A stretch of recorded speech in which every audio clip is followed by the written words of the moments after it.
So, everyone is talking about Haaland and Darwin Nunez, but hear me out for 1 second.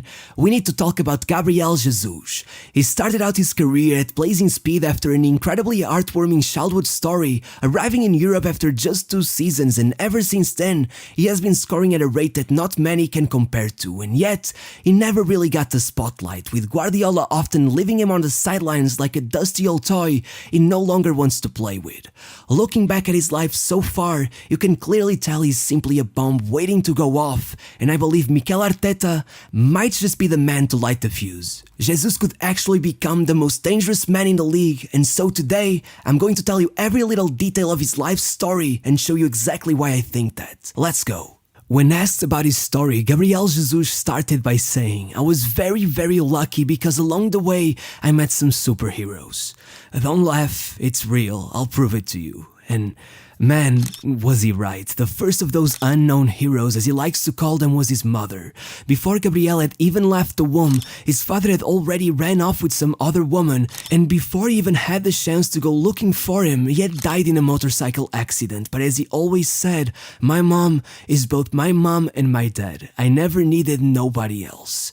Despite being so poor that the entire family slept on the same bed, she made sure there was always food on the table, which is saying a lot in Jardin Paris, a place where many kids only join football teams to get a free sandwich after training, most often their only meal of the day. Still, poverty ensured those kids valued football above all else. As Gabriel has said, there were little kid tournaments in town for which the biggest prize was literally a soda bottle, and once they won, sharing it between the team, that single sip each kid would have felt like winning the World Cup. And so, by the age of 7, Gabriel was already playing among all the 15-year-olds in his street. As he said it himself, "I had to learn how to take a hit." Something he probably learned from his mom as well, who would often help him practice. He has even called her the toughest center back he ever faced. Still, she did worry a lot, constantly calling him to check on his well-being, which eventually led to his famous celebration. At the age of 9, he met the second of those superheroes, a man named Mehmed, his first ever coach. Gabriel and his friend had heard of a team that played in the middle of a forest in a pitch made for a military prison, and they went looking for it. What they found changed their lives forever. Mehmed welcomed them as if they were his own kids, helping fill the void Gabriel's father had left. With his beat-up old Beetle, every day he would bring the kids to the pitch, sometimes up to 11 in the same car. He gave them food, he gave them boots, anything he could get to give them a real chance at life. The kids were so grateful they would train extra hard to make Mehmed proud. As Gabriel once said, "You've probably never heard of our team, but I have to say, they make miracles happen back there." He stayed with them from 9 to 13 years old. He started as a midfielder and moved to striker, trying to be more like Ronaldo. Ironically, the player he would go on to be compared the most. His talent would grow rapidly, as Mehmed said in an interview. Already back then, it seemed he was always in the right place at the right time. It seems as if the ball looks for him, he never looks for the ball.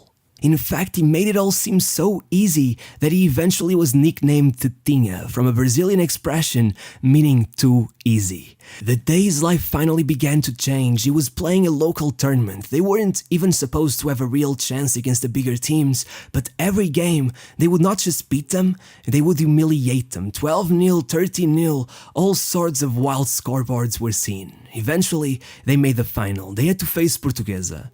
They were no joke, a first division club, a whole other level. Still, the kids were confident, but then came a storm so bad the match was nearly cancelled, and when it kicked off, the pitch was as muddy as ever. That meant nothing to the other team playing with iron studs, but Gabriel and his teammates were playing without proper cleats, were slipping and falling all over the place. It just wasn't fair. They would lose 4-2, and that moment would be imprinted in Gabriel's mind forever. He now knew that no matter if things aren't fair, you always have to find a way, and he did.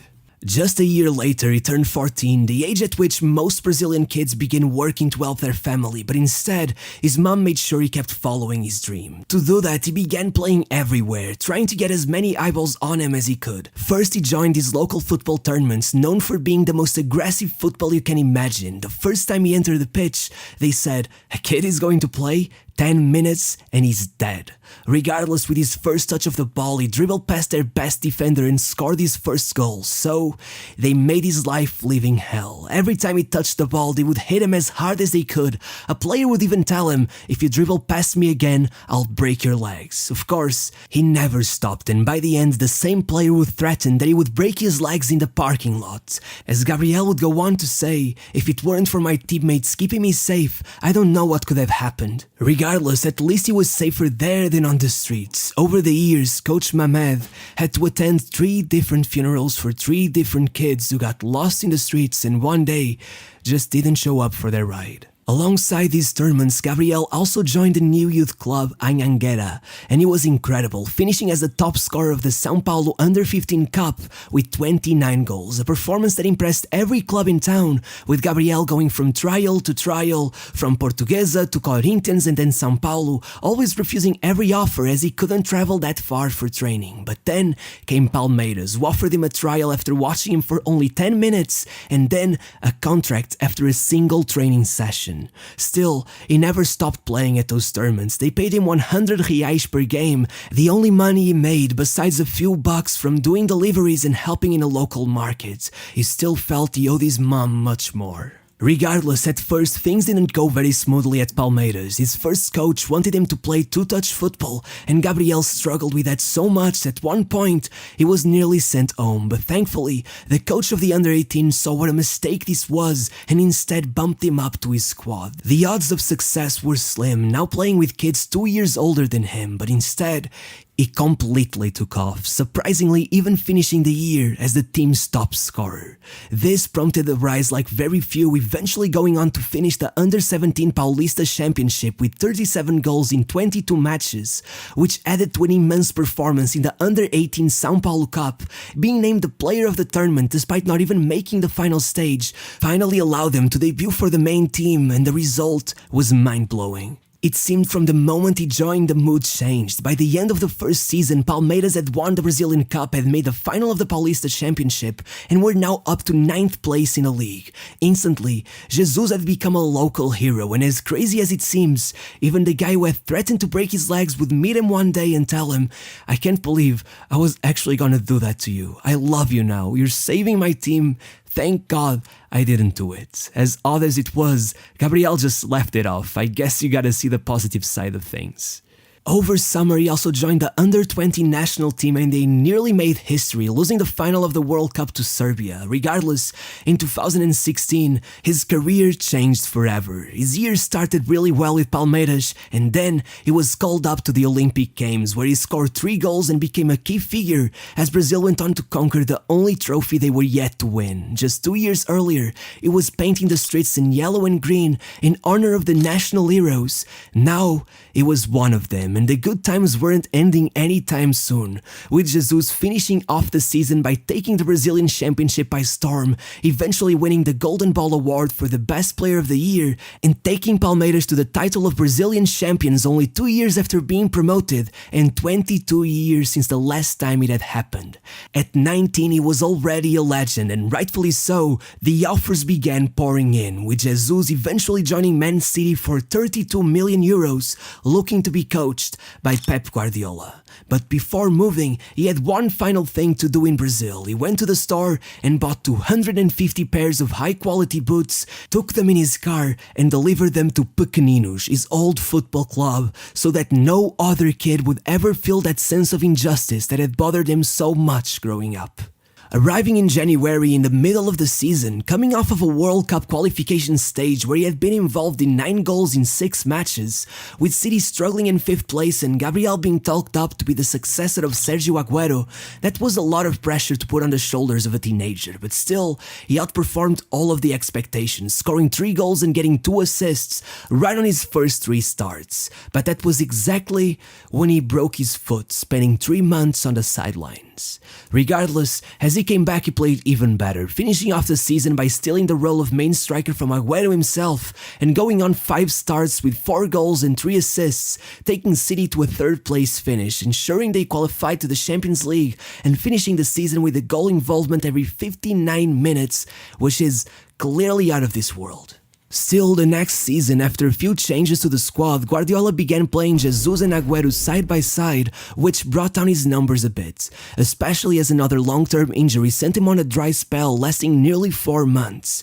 Despite all of that, by the end, not only had they won the league and the League Cup, Jesus totaled around 1 goal involvement every 117 minutes in what was his first full season in the Premier League. Unfortunately, over summer, there would be no silver lining to his World Cup performance, where despite having incredible numbers during qualification and lots of hype for his debut with a huge graffiti being put up in his hometown, he went on to not score a single goal despite starting every game of the final stage, eventually even being seen crying on the bench. Though, to be fair, he was being tasked with living up to the great Brazilian number 9 shirt, despite being the youngest member of the squad. Nonetheless, the following season he bounced back tremendously, winning all 4 domestic trophies and being absolutely key in the cup competitions where he scored and assisted at a ridiculous high rate, getting a goal contribution every 68 minutes.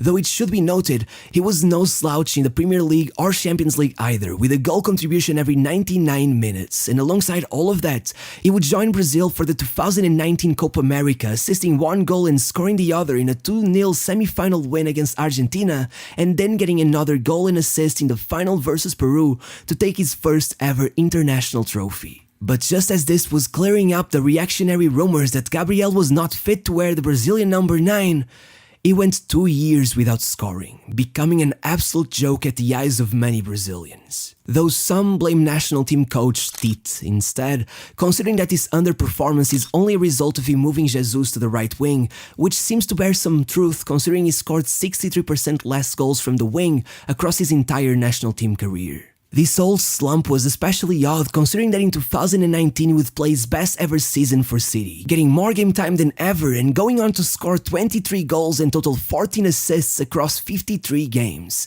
being especially impressive in the Champions League where he scored a hat-trick against Zagreb and scored 2 and assisted once to knock out Real Madrid before a shocking exit to Lyon. Despite his peak in performance, he started the following season with 3 different injuries being sort of pushed out of the team for a while, leading his form to drop as he scored less frequently than he ever did, going on to play a disastrous Copa America over summer with no goals and a 2-game suspension that ensured he watched from the stands as Brazil choked the final versus their rivals Argentina.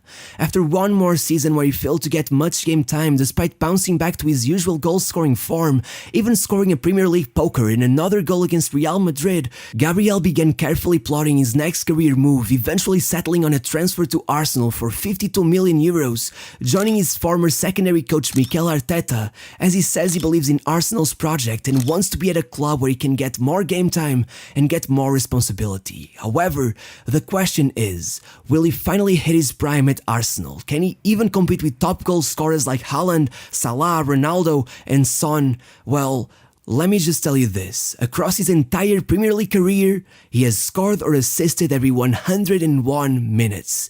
In the Champions League, is even better, 1 every 88 minutes, being already on 20 goals. That's more than Aubameyang, Lukaku, Kane, and Son. If you wanna stretch that even further, it's only 7 less than Suarez managed in his entire career, and more than even his idol Ronaldo scored.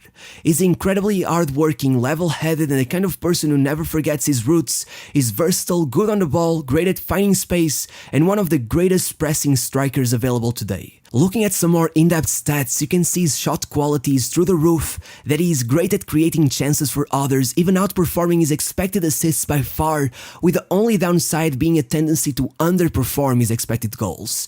This, added to the fact that I'm sure Arteta will be more focused on Gabriel than Pep ever was, I expect not only his qualities to be put on display like never before, but also for his weaknesses and rough edges to be smoothed out, hopefully exposing an incredible talent who just hasn't been given the spotlight he deserves.